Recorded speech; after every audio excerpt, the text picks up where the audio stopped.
अमीर और गरीब की कहानी। बहुत समय पहले की बात है। एक छोटे से गांव में दो मित्र रहते थे, राजा और रघु। गांव हरा भरा, शांतिपूर्ण और प्राकृतिक रूप से सुंदरता से भरा हुआ था। वहां की मिट्टी उपजाऊ थी और लोग सीधे साधे और मेहनती थे। राजा इसी गांव का सबसे अमीर व्यक्ति था। उसके पास अनगिनत संपत्ति थी।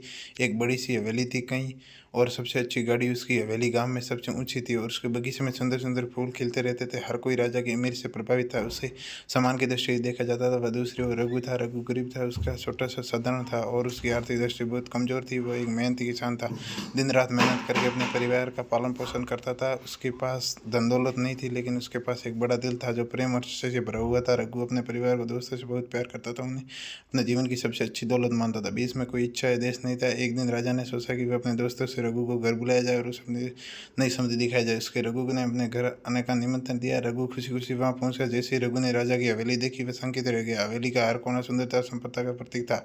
दीवारों पर महंगे चित्र लगे थे, फर्श पर कीमती बिस्तर थे और कीमती सजावटी वस्तुएं रखी हुई थी। राजा ने उसे बगीचे में जलने का न्योता दिया, जहाँ तरह तरह के फूल खिलते रहते थे और वहाँ की हवा की ताजगी एहसास था। राजा ने गर्व से अपनी गाड़ी में दिखाई और हाल ही में उसे खरीदी थी। वह संस्कृति तकनीकी थी, अत्याधुनिक। रघु ने राजा की सारी संपत्ति को शौक कर देखकर मुस्कुराया और राजा ने कहा, तुम्हारे पास सच में बहुत कुछ मेरे दोस्त। ये सब देखकर बहुत खुश हुआ।